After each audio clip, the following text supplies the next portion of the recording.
देश के BEd bridge course प्रशिक्षित साथी और बीएड प्रशिक्षित साथियों को मेरा प्रणाम। आप सभी का स्वागत करता हूं अपने YouTube चैनल सुरेंद्र सिंह बोरा में।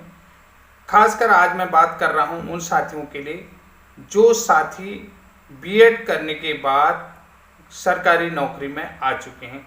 खास करके मध्य प्रदेश के साथियों की बात कर रहा हूं, उत्तर प्रदेश के साथियों की बात कर रहा हूं। जो साथी अभी नियुक्ति तो पा चुके हैं, लेकिन जिनकी जो नियुक्ति है वो एनसीटी के गजट 2018 को लेकर के संशय बनी हुई है। खास करके राहुल नामदेव जी जो मध्य प्रदेश बीएड नवनियुक्त शिक्षकों को लीड कर रहे हैं, तो उन्होंने आज काफ़ी लंबा डिस्कशन मेरे साथ किया है और काफ़ी राहत भी जो है कि मध्य प्रदेश के जो नवनियुक्त शिक्षक हैं महसूस कर रहे होंगे। और क्या क्या तथ्य थे और क्या क्या गाइडलाइन थे, उन सारी चीज़ों की बात कर रहे हैं। और खास सवाल मेरा ये है कि एनसीटी की गलती की सजा बीएड प्रशिक्षित क्यों भुगतेगा? ये एक बड़ा प्रश्न है। अगर जो गलती बीएड प्रशिक्षितों ने की ही नहीं, उसकी सजा बीएड प्रशिक्षित क्यों भुगतेंगे? तो साथियों, जैसा कि आप लोगों को पता है, 14 सितंबर को मध्य प्रदेश हाई कोर्ट में यानी कि जबलपुर हाई कोर्ट में डीएड वर्सेज बीएड की जो याचिका की सुनवाई है।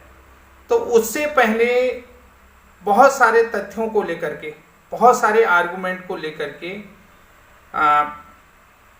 और सवालों को लेकर के कि कैसा आर्गुमेंट होगा, क्या होगा, उसको लेकर के मध्य प्रदेश के जो बीएड प्रशिक्षित साथी हैं वो चिंतित हैं, क्योंकि उनको ब्रिज कोर्स कराया नहीं गया है। और आपने देखा होगा कि बिहार के पक्ष में, देखिए, छत्तीसगढ़ के पक्ष में सुप्रीम कोर्ट ने अलग डिसीजन दिया और बिहार के पक्ष में अलग डिसीजन दिया है। और अब यहाँ पर बात आ रही है कि ब्रिज कोर्स इन साथियों ने अभी किया नहीं है और सुप्रीम कोर्ट का जो डिसीजन आया है, तो सुप्रीम कोर्ट के डिसीजन में, फैसले में ये कह दिया है कि वर्तमान में जो है कि आपने पॉइंट नंबर 32 में देखा होगा, वर्तमान में ऐसा कोई ब्रिज कोर्स देश में उपलब्ध नहीं है, या इसके अलावा वहाँ यानी कि राजस्थान में, ये जो है कि सुप्रीम कोर्ट के डिसीजन में कह दिया गया, वर्तमान में ऐसा कोई ब्रिज कोर्स उपलब्ध नहीं है। और कम से कम वहाँ, तो ये बात किसने कही है? देखिए, किसने कही है? ये कही है बीएसटीसी के सीनियर एडवोकेट ने कही हुई है। और सीनियर एडवोकेट ने यानी कि कुल मिलाकर के जो देश की सर्वोच्च संस्था है और संविधान की सर्वोच्च संस्था है, भारतीय संविधान के कॉन्स्टिट्यूशन की सर्वोच्च संस्था है, जहां पर संविधान का पालन किया जाता है, संविधान का संरक्षण किया जाता है, संविधान की रक्षा की जाती है, वहां पर यह तथ्य दिया गया है कि वर्तमान में ब्रिज कोर्स जैसा कोई भी कोर्स उपलब्ध नहीं है, कम से कम वहां यानी कि जहां राजस्थान यानी कि राजस्थान के संबंध में है। तो साथियों, जब वरिष्ठ एडवोकेट ने ये तथ्य छुपाए हैं, तो इसका मतलब है कुल मिलाकर के ये तथ्य सुप्रीम कोर्ट को गलत दिए गए हैं। और गलत तथ्य दे करके जो है कि एक तरीके से बीएड के खिलाफ ये डिसीजन आया है। तो ऐसे में क्या हो सकता है? बीएसटीसी के पक्ष में आया है और डीएलएड के खिलाफ आया है। अब साथियों, सबसे पहले मैं आपको दिखाता हूं कि 22 सितंबर 2017 का ये गजट है और इस गजट में मैं बार बार आपको जिक्र कर चुका हूं और जिसमें साफ साफ लिख भी दिया गया है कि ब्रिज कोर्स के बारे में आपने देख लिया होगा कि ये ब्रिज कोर्स करवाया गया है। और इसमें साफ साफ ये भी लिखा गया है कि एनसीटी के अधिनियम की धारा 1993 के 29 के तहत, एनसीटी अधिनियम 1993 की धारा 29 के तहत ये निर्देश प्राप्त हुआ है ब्रिज कोर्स के लिए। देखिए, अब ब्रिज कोर्स मानव संसाधन विकास मंत्रालय के उपयुक्त निर्देशों के मद्देनजर जो है कि विशेष समिति की सिफारिश पर विचार करने के बाद एनसीटी के अध्यक्ष ने एनसीटी के खंड 12 के तहत अपनी शक्तियों का प्रयोग करते हुए मान्यता, मानदंड और प्रक्रिया विनिमय 2014 एनसीटी के पत्र संख्या एनसीटी के रेगुलेशन 11/166/2017 यूएस विनियमन मुख्यालय दिनांक 21/9/2017 के पत्र 22/9/2017 के माध्यम से एनसीटी में निम्नलिखित प्रावधानों की छूट दी गई है। यह सुनिश्चित करने के लिए विनियम 2014 आरटी अधिनियम 2009 में संशोधन करने के लिए एमएचआरडी के निर्देशों का विधिवत पूरा किया गया, यानी कि फुलफिल पालन किया गया। तो साथियों, मैं यहाँ पर एनसीटी के गजट की बात कर रहा हूँ कि एनसीटी के गजट में जो है कि ब्रिज कोर्स का प्रावधान लाया गया है और ब्रिज कोर्स हुआ भी है, यानी कि सितंबर 2017 का है, जिसमें संसद में मीटिंग भी बुलाएगी। लेकिन यहाँ पर जो है कि देश में क्या कहा गया कि ब्रिज कोर्स जैसा कोई प्रावधान बीएड के लिए नहीं है। और दूसरी बात है कि एनसीटी के गजट में अगर नियुक्ति के बाद, देखिए एनसीटी के गजट में जो नियुक्ति के बाद 2 साल के भीतर 6 महीने का ब्रिज कोर्स करना अनिवार्य होगा बीएड कैंडिडेट के लिए 1 to 6 पढ़ाने के लिए, तो वहां पर जो है कि फंडामेंटल राइट का हनन है, ये चीज कहा गया है, यानी कि फंडामेंटल राइट का वायलेशन होगा। ये चीज किसने कहा गया है कि माननीय सुप्रीम कोर्ट की लाइन में कहा गया है, सुप्रीम कोर्ट की तरफ से कहा गया है कि अब तथ्य क्या छुपाएंगे कि ब्रिज कोर्स देश में हुआ ही नहीं है। अगर नियुक्ति के बाद बीएड वालों को लिया जाता, क्योंकि बीएड के साथ जो है कि प्राइमरी में बीएड तो एलिजिबल ही नहीं है बीएड क्वालिफिकेशन के साथ, अगर ब्रिज कोर्स नियुक्ति के 2 साल के भीतर कराते हो तो यहाँ पर फंडामेंटल राइट का वायलेशन है।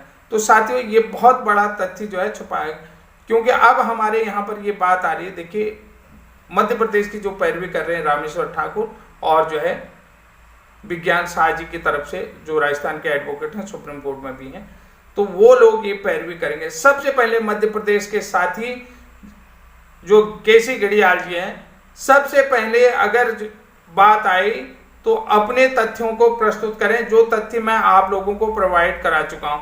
उसमें आरटी के सारे जो है कि गाइडलाइन आपको दे चुका हूं। एनसीटी का गजट 2014 जिसमें 6 मंथ के विशिष्ट बीटीसी या विशेष कोर्स का प्रावधान है, सामान्य बीएड में और बीएड विशेष शिक्षा में, दोनों में जो है कि ये 6 महीने का कोर्स करना अनिवार्य होगा। अब जो लोग कंप्लीट कर चुके हैं, देखिए अब बहुत सारे साथियों ने ब्रिज कोर्स कर भी लिया है, देश में एक बार ब्रिज कोर्स हो चुका है। बहुत सारे लोग कह रहे हैं कि ब्रिज कोर्स तो पानी में बह गया, नदी में बह गया। बहुत सारे साथी ये कह रहे हैं कि ब्रिज कोर्स का कोई सिलेबस ही नहीं हुआ, ब्रिज कोर्स कभी देश में हुआ ही नहीं है। तो मैं आप लोगों के जो नॉलेज के लिए बताना चाहता हूं, आप लोगों के ज्ञान के लिए बताना चाहता हूं, ब्रिज कोर्स के रजिस्ट्रेशन अक्टूबर 2017 में हो चुके थे और ब्रिज कोर्स जो एम्प्लॉयमेंट अप्लाई हो चुका था, यानी कि जो है वो जो है कि 2014 के बाद ही अप्लाई हो चुका था। और ब्रिज कोर्स का जो रोल मॉडल बना, डिसीजन था ब्रिज कोर्स का, वो रिट्रोस्पेक्टिव था, यानी कि 2017 में ब्रिज कोर्स लाया गया, लेकिन ब्रिज कोर्स 2017 के बजाय 2015 से ही लागू था। ये भी बात बताता हूँ, जो डिसीजन था ब्रिज कोर्स का लिया गया था वो रिट्रोस्पेक्टिव था, यानी कि 2015 से लिया गया था। अब इसका कारण क्या बता देता हूँ, जो हमारे यहाँ गवर्नमेंट में नियुक्त शिक्षक हैं 2016 वाले, तो उन लोगों ने 2015 में जो भर्ती प्रक्रिया चली थी तो उनका 2016 में ज्वाइनिंग हो गया था, उन लोगों ने हमारे साथ ही ब्रिज कोर्स किया है। अब हम देश से ये पूछना चाहते हैं, कानून विशेषज्ञों से ये पूछना चाहते हैं कि जो ब्रिज कोर्स करवाया गया है तो वो क्यों करवाया गया। अगर वो लोग जो है कि शिक्षक बनने के लिए एलिजिबल नहीं है, अगर उनकी क्वालिफिकेशन उसके समकक्ष नहीं है, डीएलएड के समान नहीं है, अगर वो जो है कि आरटी के मानकों का पालन नहीं करते, अगर वो जो है कि 1 to 5th पढ़ाने के लिए जो है कि योग्यता नहीं रखते हैं, तो वो ब्रिज कोर्स क्यों करवाया गया, पूरे देश में एक साथ क्यों कराया गया है, और सुप्रीम कोर्ट में इन तथ्यों को क्यों छुपाया गया। समझ रहे, सुप्रीम कोर्ट में ब्रिज कोर्स जैसे शब्द को क्यों नहीं लाया गया सामने, और ब्रिज कोर्स कराने के लिए ऐसा क्यों नहीं कहा गया। देखिए ब्रिज कोर्स मैंने आपको बताया रिट्रोस्पेक्टिव 2015 से ही लागू हो गया था। इसका जीता जागता उदाहरण उत्तराखंड है। उत्तराखंड में 2015 में जो वैकेंसी आई, जो 2016 में फुलफिल की गई थी, जिन टीचरों ने, जो टीचर अभी वहां सर्विस कर रहे हैं, जिनकी 6 से 7 साल की सर्विस हो चुकी थे, उसी दरमियान उन लोगों ने हमारे साथ ही किया था 2015 के वैकेंसी पर विज्ञापन के आधार पर। साथियों, अब मध्य प्रदेश के साथी जो राहत महसूस कर रहे होंगे।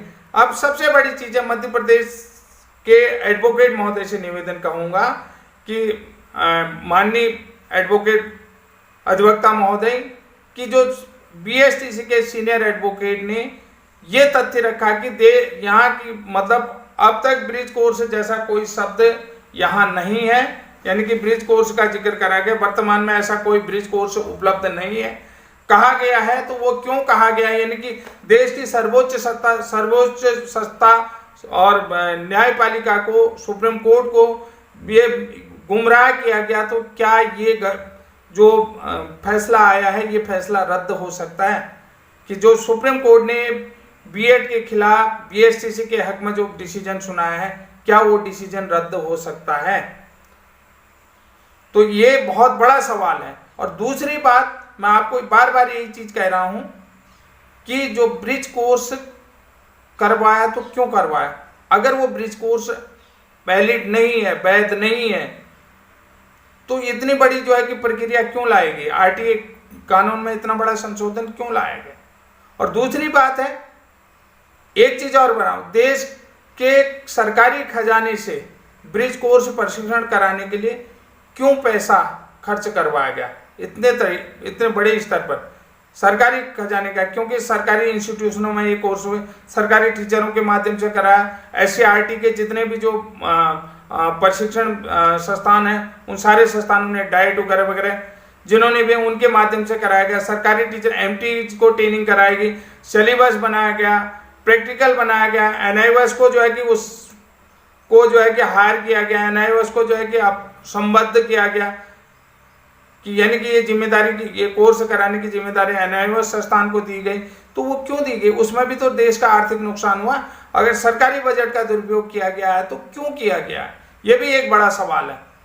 क्योंकि ये लोगों का पैसा है, हमारे टैक्स पेयर का पैसा है। जो टैक्स पे करते हैं अपनी सैलरी का, उस टैक्स पेयर का पैसा सरकार ने दुरुपयोग किया तो क्यों करा? अगर एमएचआरडी की तरफ से, एमएचआरडी के दिशा निर्देशन में मानव संसाधन विकास मंत्रालय ने सारे नॉर्म्स पूरे किए हैं, उसके बाद भी अगर ये जो ब्रिज कोर्स को नहीं लाया गया, ब्रिज कोर्स की बात नहीं करी है, तो अगर मैं कह रहा हूं कि मानव संसाधन विकास मंत्रालय के द्वारा कराया गया है, मानव संसाधन विकास मंत्रालय ने तरीके से कराया है, तो फिर भी जो है कि ये कोर्स अगर वैलिड नहीं है तो सरकार कम से कम हमें ये तो जवाब दे, माननीय सर्वोच्च न्यायालय ये तो जवाब दे कि ये कोर्स वैलिड है या नहीं है। इस चीज को तो ये कोर्स वैध माना जाएगा या अवैध माना जाएगा, जिसके लिए इतने गजट लाए गए, इतने संशोधन लाए गए। क्योंकि कभी कभी देखिए, आपने देखा होगा कि एनसीटी की जो सेवा नियमावली है, जो एनसीटी की गाइडलाइन होती है, समय समय पर यथा संशोधित किया है। तो समय समय पर यथा संशोधित, उसमें कोई बड़ा फेरबदल नहीं होता। क्वालिफिकेशन हर समय टाइम टू टाइम चेंज होते हैं, क्वालिफिकेशनों का आपस में कंट्राडिक्शन होता, तो क्वालिफिकेशन को समान मानने के लिए संशोधन किया जाता। कहीं पर डीएलएड माना जाता तो कहीं पर बीएड माना जाता, बीटीसी माना जाता, कहीं पर जो है कि बीएसटीसी माना गया, तो कहीं डीएड माना गया, और कहीं पर बीएलएड माना गया। तो ये अलग अलग क्वालिफिकेशन है, अलग अलग क्वालिफिकेशन का कंट्राडिक्शन न हो, इसलिए एनसीटी समय समय पर जो जब भी विज्ञापन निकालती, क्योंकि एनसीटी ही सर्वोच्च संस्था है, अगर प्राइमरी में 1 to 5 के लिए टीचर नियुक्त करेगी तो उसकी, ये सुप्रीम कोर्ट ने कह दिया। बहुत सारे लोग कह रहे हैं कि सुप्रीम कोर्ट से डिसीजन आ गया है और एनसीटी ने मान लिया। एनसीटी ने अभी नई गाइडलाइन नहीं जारी की है, गाइडलाइन जारी करेगी, मैं मानता हूं जारी करेगी, लेकिन सुप्रीम कोर्ट ने जो 2 राज्य में अलग अलग डिसीजन आपके सामने मान, सुप्रीम कोर्ट डिसीजन दे सकता, लेकिन गाइडलाइन कौन तय करेगा? सर्वोच्च बॉडी कौन है? ठीक है, जो इंडिपेंडेंट बॉडी कौन है? एनसीटी है। अगर टीचर बनने के लिए क्वालिफिकेशन तय करेगी तो वो एनसीटी ही करेगी, ये बात आप समझ लीजिए। एनसीटी ही, चाहे उसमें कोई नई गाइडलाइन है। अब मैं एक चीज ये भी बता देता हूँ, एनसीटी ने सारे राज्यों को मतलब सूचना भेजी है कि, और उन लोगों को जो है कि एनसीटी में चर्चा करने के लिए जो है कि बीएड को प्राथमिक में शामिल किया जाए या नहीं किया जाए, एक कमेटी गठित की है, और कमेटी जो है कि गाइडलाइन तैयार करेगी। सभी राज्यों के जो शिक्षा सचिव हैं, तो राज्यों से जो मुख्य तरीके से जो भी कमेटी के एक्सपर्ट टीम के जो भी बिंदु आएंगे, उन बिंदुओं को ध्यान में रखते हुए एनसीटी नई गाइडलाइन तो जारी जरूर करेगी। लेकिन अभी जो है कि कुल मिलाकर के मैं ये कह रहा हूँ कि जहाँ पर बीएड को चलो हम कह रहे हैं कि 1 to 5th के लिए जो है कि क्वालिफाइड नहीं माना गया है, इस बात को हम समझ रहे हैं। लेकिन जो ब्रिज कोर्स के साथ जहाँ पर आरटी के मानक 2010 के बाद अलग अलग टाइम में अलग अलग संशोधन आए और क्वालिफिकेशन को जो है कि आरटी के मानकों के अनुसार मिनिमम क्वालिफिकेशन क्राइटेरिया तय करने के लिए जो ये कोर्स डिजाइन करा है, ये आखिर जो है कि सुप्रीम कोर्ट के सामने में क्यों नहीं रखा गया। और मैं आपको एक चीज बता देता हूँ, हमारे किसी साथी की जो है कि जो बीएसटीसी के सुप्रीम कोर्ट में सीनियर एडवोकेट थे, उनसे बात हुई तो उन्होंने ये कहा कि हम अपना केस आपसे लड़वाना चाहते हैं, तो हम लोग जो है कि बीएसटीसी के समान योग्यता रखते हैं। तो उन्होंने उनको ये बताया कि बाद में उन्होंने कहा कि मैं बीएड हूँ और बीएड हूँ, तो उन्होंने कह दिया कि बीएड के साथ 6 महीने का ब्रिज कोर्स, तो उन्होंने ये माना कि तुमने कहाँ से ब्रिज कोर्स कर दिया, देश में तो कहीं ब्रिज कोर्स हुआ ही नहीं। इस तरीके की बात मेरे सुनने में आई और इन बातों का मैं ऑथेंटिक पुष्टि तो नहीं करता हूँ, ब्रिज कोर्स से तो जैसा कोई चीज़ है ही नहीं, इस तरीके की बात सामने आई है। तो साथियों, इनका हम ऑथेंटिक पुष्टि नहीं करते, ये केवल कही सुनाई बातें हैं और ये सुनने में आया मेरे, और मैं इस बात को कह रहा हूँ कि उन्होंने साफ कह दिया कि ब्रिज कोर्स। तो कुल मिलाकर के जो सुप्रीम कोर्ट का डिसीजन आया है, इसमें भी यही बात कही गई है कि वर्तमान में ब्रिज कोर्स जैसा कोई कोर्स उपलब्ध नहीं है जहां तक है वहां पर, यानी कि राजस्थान में।